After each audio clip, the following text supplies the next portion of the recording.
2022 VW Beetle. I bought this back in 2019 on Facebook Marketplace. For the last 4 years, it's remained undercover. I've done nothing to it. It's a bit of a basket case, so let's reveal it.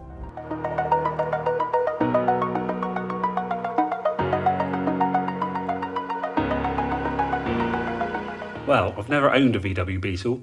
I've had a couple of panel vans, Type 2s obviously, my best being a 1978, which was fully restored in a lovely Daytona yellow and grey. Unfortunately, I had to go to university, I couldn't take it with me. So at the time, which we were talking 20 odd years ago, shows my age, it got part exchanged for a motorbike for my dad, and I got a measly £1,500 for it. Okay, what have I let myself in for then? Let's have a quick look around and see what needs doing.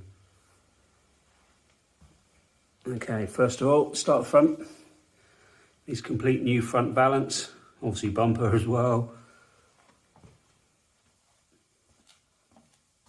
Suspension's seen better days, but actually isn't too bad. It's not corroded. Obviously it was originally red.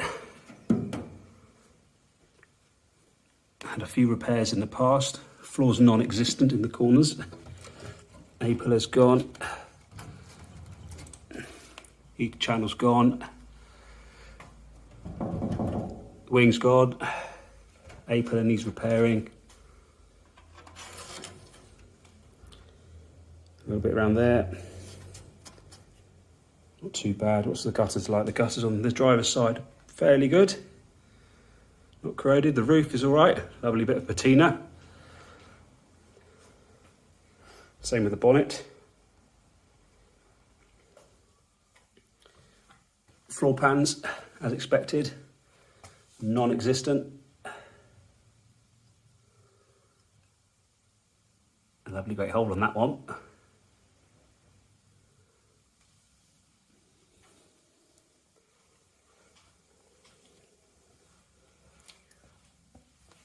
Again, quite a bit of work to be done in here as well. Back end isn't too bad.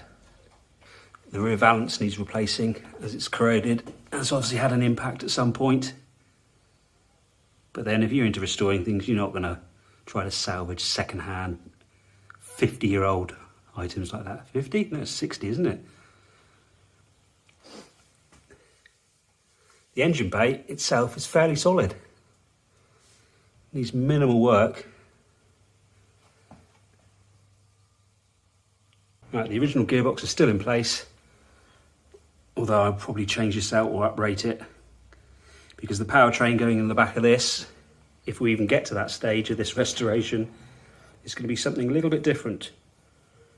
Certainly one that the purists will hate, although I'm not a purist. Externally, yes, I love the sound of a flat 4 air-cooled, but I'm going for something a little bit different with this one. And no, it's not Subaru Impreza engine. Moving around to the other side, again, this is fairly tidy. Nothing a bit of a sandblast won't do. Again, original red paint. Get your words out, Sam. A bit more repair job there. Doesn't look too bad on the arches, to be fair. Outrigger's gone, as to be expected. Again, gutters on this side. Very good, to be honest. That is until you get to here, where it's completely gone. And there, again, quite a bit of work to do. So windows out job on this one. Moving down. Where's the floor? Gone. Wow. I don't even know if I've got the skills to do this. Probably not, but... Right, moving on to this bit. Moving on to the A-pillar. A little bit of a hole there. Again, this side's... Oh, yeah, pushed a bit in there, lovely. Again, inner arches have been patched in the past, all need doing again, properly this time, not just patching. There we go, the lower valance bit, it's completely gone. In fact, you can see right through it, lovely. Bonnet itself is fairly straight. Looks good, it's just the leading edge. It's corroded. Don't even know if it's worth repairing that or see if I can just source a second-hand bonnet.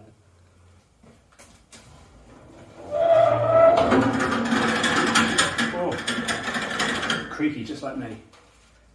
Step on its own. Will do, a bit twisted, isn't it? Oh, it's very rusty. No fuel tank.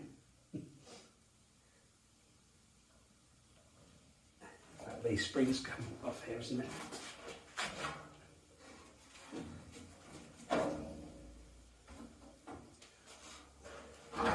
Not a lot left in there at all. A couple of bolts holding that side on. This side is free because it's rotted off.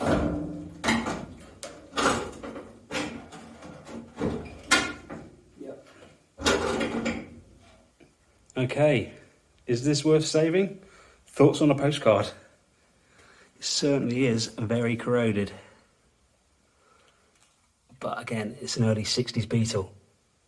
Probably worth saving. I'm going to give it a crack anyway, I think. Holy shit.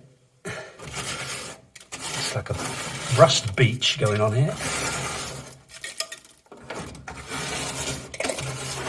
Lovely. Amazing. Slowly going back to nature.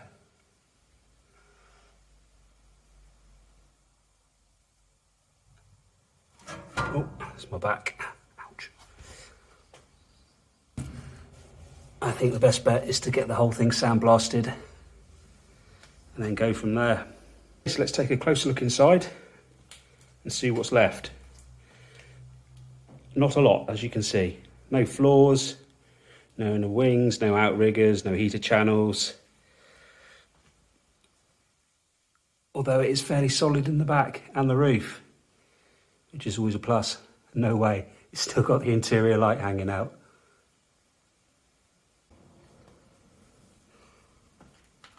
It also still has its original metal VW ignition key, complete with Volkswagen retro key fob. Key fob? It's not a bloody key fob, you idiot. Anybody know what year that's from?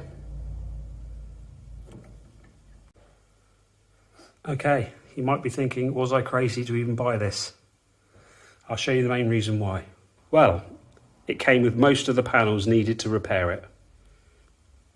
We have a brand new pair of floor pans. Yes, they're looking a bit surface rusty now because they've been in storage for about 5 years plus, but they are still solid. Pattern parts, obviously, again, came with it as part of the deal. We also have, oh, tripped over it, box of goodies, including all the rear lights, the Pope nose for the deck lid.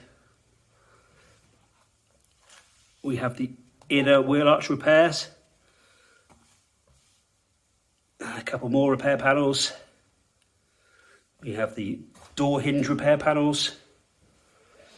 We also have a brand new set of heater channels, or heat exchangers, whatever you want to call them. And then a couple more repair panels over there. It also came with its original deck lid as well, which is in very good condition, just needs a bit of bodywork doing to it. So that's why I bought it. All I had to really source were the two front doors and a bit of gutter section. The rest I shall buy as the restoration progresses. It will need obviously a full wiring loom, fuel tank, all the electrics doing. The interior I've got, but we'll need retrimming, new steering wheel, all the gauges. I do have the windscreen, but that's wrapped up nice and safe somewhere. I say somewhere, I don't know where, but I've got it. I have slowly been collecting parts for it. Obviously not the bay window front end, that's being turned into a bar. I've got a pair of lovely California import doors, completely rust free, ready to go on. Sometime before that happens though. Okay, a pair of pre-67 rear wings, obviously pattern parts that have been primed Obviously been in storage, it starts to get a bit of surface rust, but it's still completely solid. We also have a pair of genuine pre-67 sloping headlight front wings. These are in very good condition, no corrosion whatsoever. Obviously been in storage a long time. And finally, I picked this up off eBay a couple of years ago for 20 quid. Passenger side gutter section, roof section that's been cut, and the bit that I will need is absolutely intact. It even comes with a bit of headlining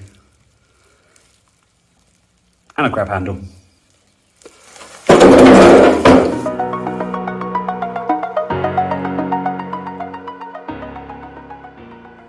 Well, as you can quite clearly see, I've still done absolutely nothing to it. Unfortunately, life got in the way, the big C, COVID, many other projects. But I'm going to pull my finger out of my bottom and I'm going to make a start on this in the very near future. As with any pipe dream, I've got big plans for this. I've got 8 years to complete it because that's when my boy turns 17 and he said he would like this as his first car. Unfortunately, I don't think so because with the power this thing's going to be running, you definitely are not going to get insured on it. Right, so what's the plans for this? Well, first of all, we need to completely do all the metalwork on it, fully restore it, get it all sandblasted, everything done, all the welding done, get it resprayed. I'm thinking metallic black at the moment. I want to do the full American spec bumpers all round, get it lowered, probably keep the original wheels, get them all re-chromed. I'm going to keep the front the same. I don't like front beams that have been narrowed for some reason, it's just me. We're going to go for a full bespoke interior as well, and then we're going to look at the powertrain. As you can quite clearly see, there's no powertrain in this.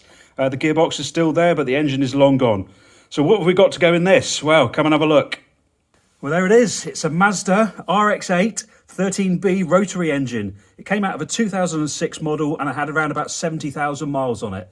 It's got no cold start issues, no hot start issues, and it ran absolutely perfectly. This is the 231 brake version, which will be plenty of power in the Beetle. Once we get used to it, which is obviously going to be a long way off yet, well, I might think about getting it bridge ported as well. But in the meantime, we need to crack on and do some work on the Beetle instead of having it sat around for another 5 years. Okay, on the next episode, we're finally going to make a start on restoring this Beetle. Very slow start and a very painful one. We're going to start by taking all the windows out. There's only 3, so there's not a lot to do. And then I'm also going to weld in a support on both sides of the doors. Well, the door frames, because at the moment you can see there's nothing holding it together and it's going to flex quite a bit. So we want to do any more damage. Once those supports are in, we'll have a go at getting the body off the chassis. I think it's going to be an absolute pain in the arse because looking at the bolts, they all look completely corroded and I've got a sneaky feeling every single one's going to shear off. So I think we're in for a bit of a nightmare there. Well, that's about it for this little recap on this project. Thank you for watching. Please comment, like, or even subscribe, and I'll see you on the next video.